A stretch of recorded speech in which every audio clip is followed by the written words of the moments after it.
Bonjour à tous, au sommaire, le coup d'envoi du trophée Rose des Sables, Thiago Monteiro volant de la Stratos et les Citroën Creative Awards.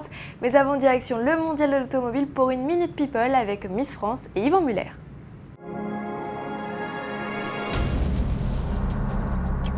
Les célébrités aiment l'automobile, Miss France aussi. Malika Ménard était à la porte de Versailles mardi 5 octobre pour visiter la 80e édition du Salon de l'Auto.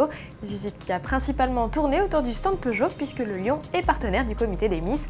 Alors quels sont les coups de cœur de la Miss justement? Bon, il y a la mienne, celle que je conduis, celle que j'ai gagnée, la 308cc, que j'apprends à connaître parce que c'est récent et que je trouve vraiment très confortable et ça me change beaucoup par rapport à la voiture d'étudiant que j'avais avant. Et puis, moi j'aime bien la BB1, mais c'est encore un concept car que j'ai aussi eu l'occasion de conduire, et la RC7. C'est dit. Et à l'issue de la découverte des nouveautés phares de la gamme, une séance de dédicace était organisée. C'était d'ailleurs le même programme, mercredi, qui était réservé à Yvan Muller, le pilote Chevrolet engagé en championnat du monde des voitures de tourisme. Notre envoyé spécial Marion Le Renard a passé la matinée avec l'Alsacien qui, le temps d'une interview, a bien voulu nous révéler s'il était un pilote aussi exemplaire sur piste que sur route. J'ai tous mes permis, que ce soit la moto, la voiture et le poids lourd. J'ai lamentablement échoué à mon permis de voiture à 2 reprises. Je suis parfois un peu dissipé au volant et je vous avoue que je fais conduire ma chérie le plus possible. Retrouvez l'intégralité de cette interview décalée dès le 11 octobre sur autoplus.fr. Le coup d'envoi du 10e Trophée Rose des Sables est donné, le rallye d'aventure 100% féminin est parti ce matin de Bordeaux.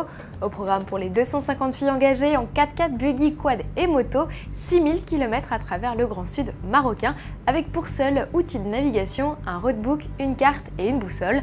Au-delà de l'aventure sportive, il s'agit également pour les équipages d'acheminer des produits d'hygiène et du matériel scolaire pour venir en aide aux peuplades du désert. À noter une nouveauté pour les 10 ans de l'épreuve, une course virtuelle est également organisée. Vous aurez en ligne le même challenge que les concurrentes, réaliser le moins de kilomètres possible en ménageant bien sûr pilote et monture. Bonne chance! Le concours Citroën Creative Awards, qui consistait à customiser le toit et la planche de bord de la DS3, a trouvé son lauréat, son nom Flavio Melchior. La création du designer italien a séduit le jury parmi plus de 700 projets originaires de 50 pays. Sa personnalisation sera proposée dans le catalogue 2011.